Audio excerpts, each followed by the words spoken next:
Within Harvest, there is perhaps no system that runs deeper than its magic system, and with that in mind, this shall be spent covering the basics of it. We're going no further than giving you a working knowledge of how magic works, and how you may utilize it. But before we can talk about anything, we must first ask the question, what is a hex?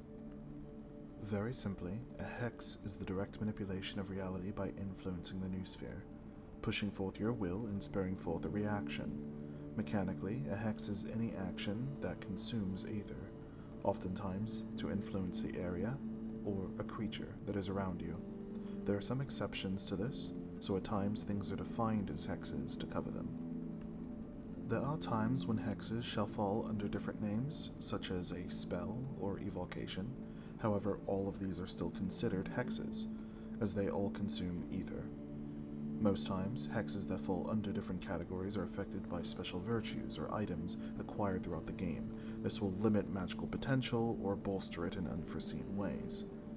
Within Harvest, there are two types of magic users, hexcasters and evokers. Hexcasters are individuals who weaponize their own soul as a source of aether to warp the fabric of reality. These casters have an easier time learning skills to drastically bolster their magical potential, mitigating high costs. However, they are the most likely to burn out compared to their counterparts. Evokers cast hexes from their patron, a meta-external source within the noosphere, which reacts and grants power in response to desire. Most people see these casters as followers of faith. Evokers tend to excel in casting cheaper hexes for free, and often are limited in gaining access to higher-end hexes, though the cost of pushing past these limits are often less dire than for a hexcaster, as it is not their own soul they are casting from. Should the need arise for either to push themselves past the limits, each magic user shall gain a respective punishment. For evokers, they may utilize forced patron casting, allowing them to cast a hex for free, exceeding their allotted stores of aether. However, this action shall cause their patron to view them as a parasite, resulting in the evoker being smote with a deep wound, cleaving their health in half and leaving a lingering injury, limiting their healable health. For hexcasters, they pull from themselves, leeching from their own consciousness and soul, sustaining massive health reductions based on negative overflow of aether cost, alongside a massive reduction to their sanity score based on the tier of hex cast. Reaching too far towards power beyond yourself will grant hysteria or insanity, or even worse, result in your own demise. Now, let's talk about hexes themselves and how to obtain them. When playing Harvest, you begin the game with a race. All races have their base aether reserve, a growing pool of points that you may use to mitigate the backfire of casting. Your chosen origin, items, racial traits, intellect score, and discernment score, among other things, feed into this reserve, growing it and granting it cost reductions for casting efficiency. The first thing to cover is hex trees. Every hex exists under a progressive list known as a hex tree, where all forms of magic under it gain their identity. Among the trees, you gain access to air, earth, fire, water, fey, holy, unholy, and weird. These are often unlocked passively through vocations, however, they can be obtained through virtues. When looking at a vocations table, you will see a progression called Hex Tier Unlock. This represents a vocation's capacity to learn new hexes. Each hex resides under a tier. Reaching higher tiers grants access to higher forms of magic, which are often much more devastating and game-breaking. Magic-based vocations will excel beyond all others, making certain hexes impossible to reach unless the proper vocations are chosen. Though in time, there are ways to even grow this, allowing non-hex casters and evokers to gain access to higher tiers of hex. All this aside, a hex tier represents the limits of proficiency and capability regarding a hex. When learning a hex, you may obtain a hex under the limits of your hex tier. So simply, if you have unlocked access to tier 5 hexes, the next time you learn a hex, you may obtain a hex that is under tiers 1, 2, 3, 4, or 5, anything below it or at it. It'll also be of note that you can only obtain hexes under a tree that you have unlocked. So, if you choose to pick that tier 5 hex, then it would have to be under a tree that you own. An important thing of note is that anyone can cast hexes, though without the title of hexcaster or evoker, you shall be locked from being able to force cast. Alongside this, your means of being able to mitigate the cost of casting shall result in you struggling to cast even the simplest of hexes at times, where becoming even a moderately proficient caster will be seen as a dedicated journey. Now, the hexes themselves. You have obtained a hex. How do you use it? Well, the first thing to look at is the tier, which represents its place on its respective tree and serves as the qualifier for the caster. Next is the cost. Most times it will be Aether, though sometimes a hex may siphon health as well, or have core attribute score deductions. Many hexes have the ability to upcast, allowing for the user to increase the potency of the ability, even going so far as to add additional effects should they meet the cost. Space refers to the grid area of a hex's effect. This can manifest as a 30-foot radius, a 20 by 30-foot rectangle, a 20-foot cone. Another word for this would be the area of effect of the action. You could find this within the effect's description, often mentioning what creatures are affected by it. Next is the hex's spawn range, referring to the location where the cast triggers. For example, if the hex's spawn range affects the area around you, which is equal to 60 feet, then the hex within the space of a 20-foot radius can spawn upon any unit within the spawn range up to that limit of 60 feet, meaning that you can send this out 60 feet ahead of you, or you can even drop it right on yourself, or somewhere in the middle. It's up to you. At times, the spawn range requires interaction, changing its distance to touch, signifying that you must interact with a creature or an object in order for this hex to spawn. An important note about touch-based hexes is that, generally, all hexes will strike with no contest unless the hex grants creatures a contest to save against. Mostly this happens in AoEs. All non-physical damage caused by a hex gains 100% bypass, ignoring all forms of armor, meaning, just generally, a lot of hexes just will always hit, and their damage will get through. Always. The exception to this rule are touch-based hexes, which must connect.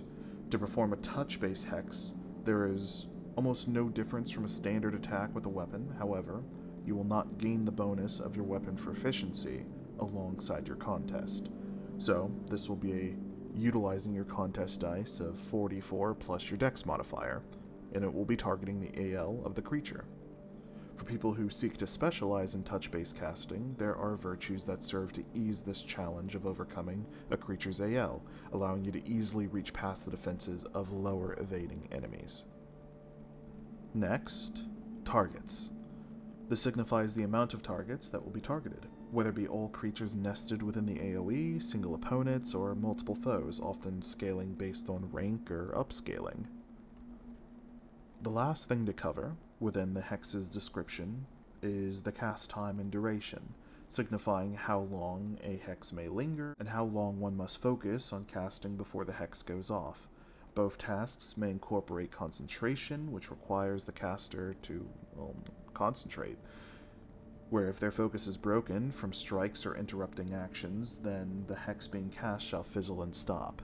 There's of course virtues that help with all of these things, from concentration to bypassing cast time or even uplifting duration. But that covers the spell. Let's talk about how you make it yours. For anyone casting a hex, you must choose an intention. This intention is unique to you, something which speaks to you, something that can manifest into almost any form, something that is a gesture, an auditory cue, a spoken or muttered word, or perhaps even a keepsake or an arcane relic of power. You define what this is, but if you have it, you must always have it to cast something. Some hexes have intentions built in, tacking its intention onto yours, requiring both in order to cast. So for example, if you're a haunted doll with a slacked visage, at times your head will crack to the side, activating a music box nested deep within your chest. As this resonance plays, you alter the fabric of reality to unleash horrific chaos and misfortune upon your enemies. Perhaps spoken is a part of the hex, and your performance of this hex is now altered. You choose to have your mouth break open like a puppet, in order to unleash sharp screams atop your music, allowing you to cast this new hex. If something deprives you of your form of expression, be it the one native to you that you have chosen or the new one that was just tacked on, you shall not be able to cast. In this case, perhaps there's a magical void of silence that prevents you from making any noise, disrupting your spoken intention, even though you still have your object with you. The intention system allows players to create whatever magic they want. Perhaps you are a daring magical archer that releases arcane bolts through their arm as you pull back, stroking the transmutation circles etched into your arm to awaken a surge of magical energy in the form of an arrow. Or maybe you're a chef, where the motion of your frying pan summons fireballs to rise in the air as you fling it forth like a tennis serve. Within Harvest, you define your character's power and potential. Let your mind race and truly make something unique, even if that unique idea is to have a cow's corpse fire hexes from its mouth after being slapped on the ass. Go wild. The last note on hexes is a limitation. Weapons, items, some skills can sometimes use will dice to empower their damage, so long as there is a contest roll. Hexes do not benefit from this. Their base damage cannot critically succeed or use will dice, but they can be upcast to increase potency, while also benefiting from occupations, ally vocational buffs, virtue bonuses, enchanted items, fey rings, periaps, uncanny items, covenants, and even special items like specific items of Eld. There are many ways to alter your hexes indirectly. All of that to say, this covers hexes. You are now prepared to deal with them as you see fit. 258 of various tiers and trees currently exist, not counting vocational hexes amid hundreds of creature hexes you can steal. An ample amount to pick and choose and stylize how you see fit. Though if you are left wanting, there is still a spellcrafting system granting hundreds of trillions of custom spells alongside an enchanted item system with its multi-hundred Eventillion permutations. And lastly, beyond that, there are the Evoker's manuscripts, powerful scriptures of faith with a random generator for effects, and, well, lastly, there is the Viched manuscript system.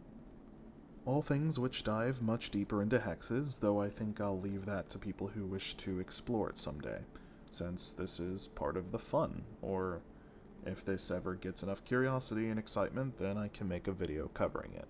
But, all that to say, this covers hexes. So, in the future, there is more to come as we will dive deeper. I'll see you next time.